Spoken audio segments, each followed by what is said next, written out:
Hey there, it's that Florida Brian guy. I'm working on El Botito today, and we're gonna put this motor on. In case you're wondering, in the background, that's Grandpa's El Camino.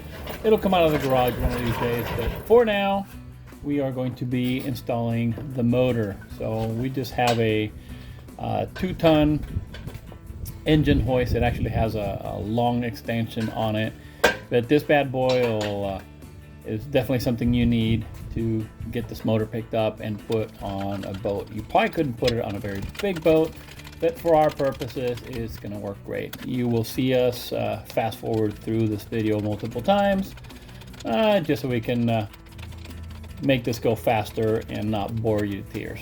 So once we get our hoist ready, we will go ahead and take the lid off the motor. We'll take the cowling off and get this set up. Most of these outboard motors will have a hook. Some of them have a hook that you have to screw on. Our Yamaha motor has a hook that's already built into it.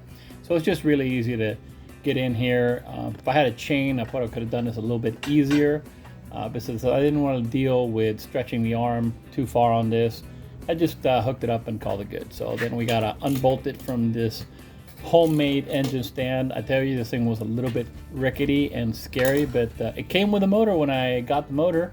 This motor, I got a trade deal. I swapped the guy an installation of a mini split and some equipment for the motor. So hey, anytime you can do some trades, it's awesome. Works out good for everybody. I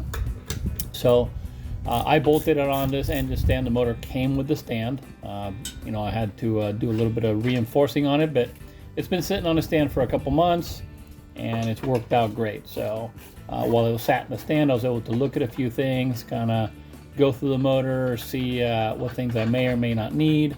I'm going to tear it down just a little bit further later, but so far I really have everything I want. So once we get this thing unbolted from the engine stand, you got a lot of pressure on there, so you want to make sure that you don't have that hoist too loose, so you can get it loose. So a little tappity tap, give us some love there. I think we needed something bigger to tappity tap, so go get a hammer and tap that in a minute. But once we got it out here and we have it loose, watch your fingers. There's the magic hammer. All right, so once we're unbolted, it's going to be easy to pull this thing off.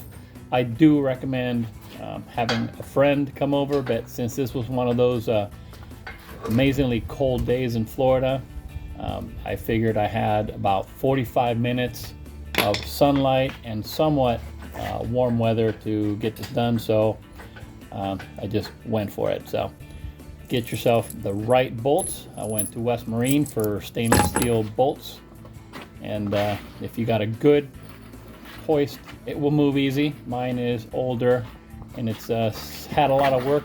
It's seen a lot of motors of different styles and kinds. This is the first time I've actually used it to put an outboard motor on. I did use it to remove the old Honda, and you can see the brackets installed there on the boat. The bracket pushes the motor out about 12 inches. So we're going to hook this motor onto that.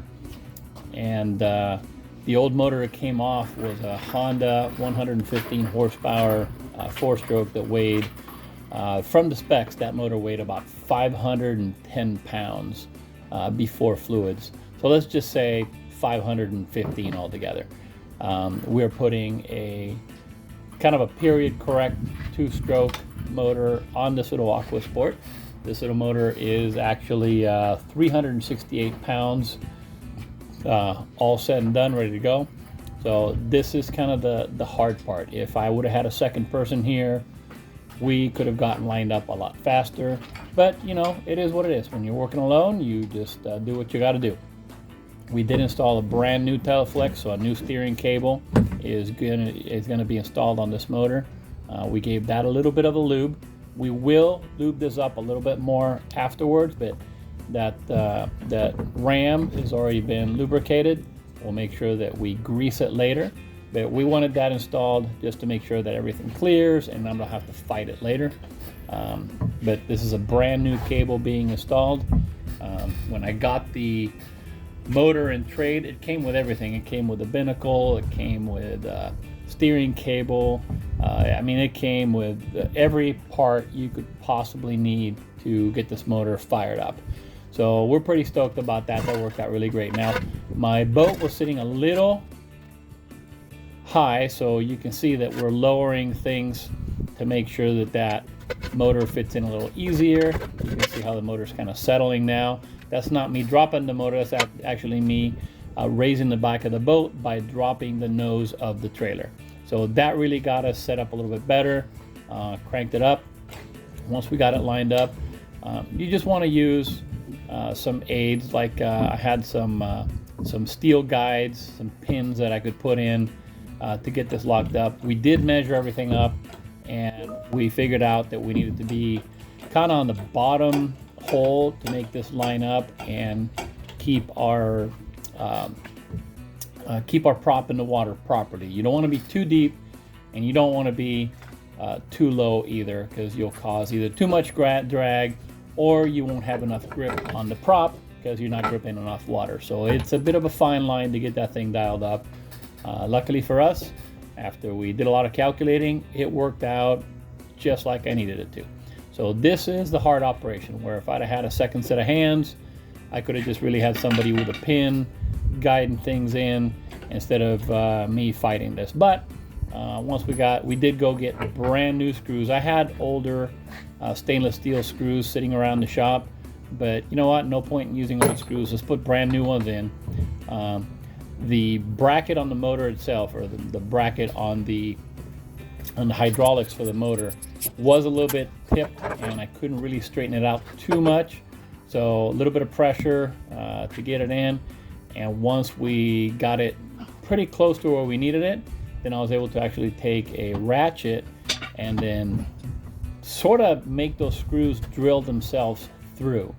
Not really damaging the threads, just being very careful that as we ratchet these things in, they kind of work their way all the way to the end, enough that we could get a nut and a washer on the other end and get her bolted up. So there's a lot of back and forth here because I didn't want to tighten up one side over the other. You can see where I take a pin. That's actually a rat tail. That is a rat tail file that I used instead of a pin, because I did not go grab a pin. I have perfectly good pins for this job, but what would mechanic work be if you didn't use the wrong tool for the job from time to time, right? So same thing here. We took the bolt and let the bolt sort of thread itself into the base of the motor itself.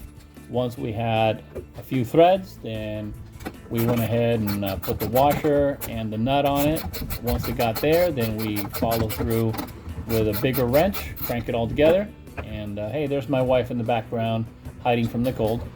But we get this thing cranked up, and we do go back and forth. That's why this whole section of the video is in fast forward, because it's just a lot of back and forth to make this work. But we keep cracking away and back and forth, still getting the top bolt down. Once you get the top bolt mostly in place, you don't want to tighten it up too much. Just kind of snug.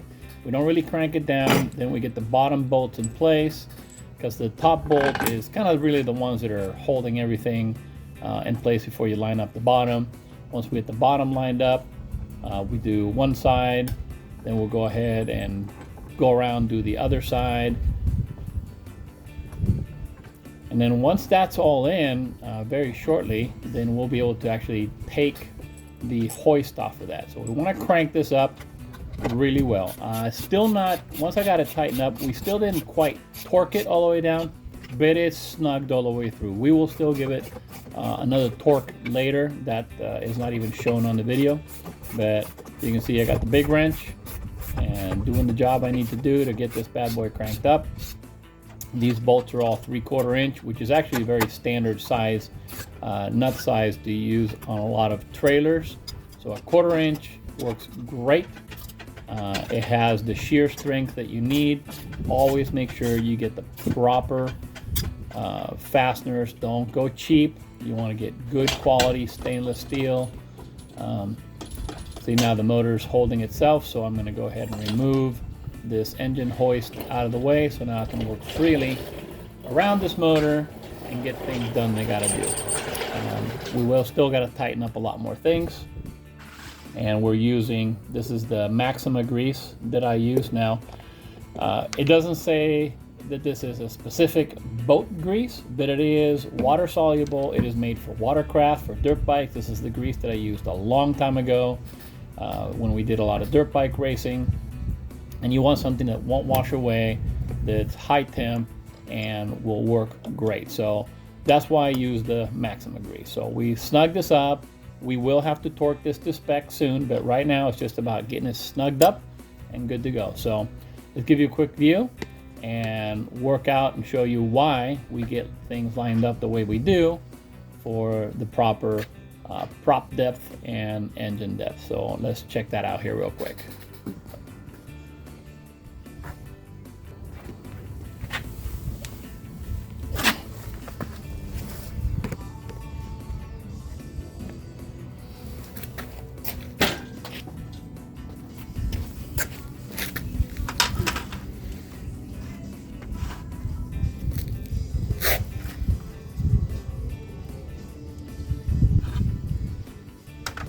So this should be right about 1/8 of an inch below this.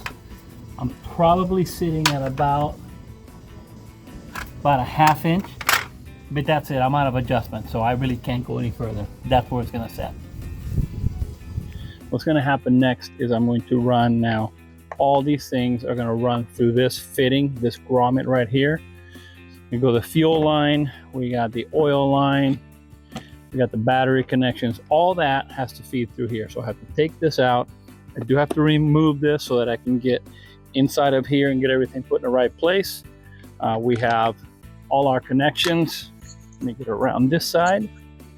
So all of these connections are going to land right in here. So we'll be connecting all that, but the motor's on. So worked out a lot better than I thought it would. We got our Teleflex cable is right through there. So it just goes perfectly right in, pretty much where I planned it. I think I had planned it on it being a little bit lower, but we had a little bit of room to fudge it because the main thing is, as it was explained to me, is you want this, I think they call it this cavitation plate right here, to be just about 1/8 below the boat right here. So that way it catches enough water, it keeps the prop inside of water, you're getting enough water in to cool the engine. So we got it pretty much as close as we can get it. This is where our Speedo tubing gets connected. That's also run in here, but that's for another day. We are done with this motor today.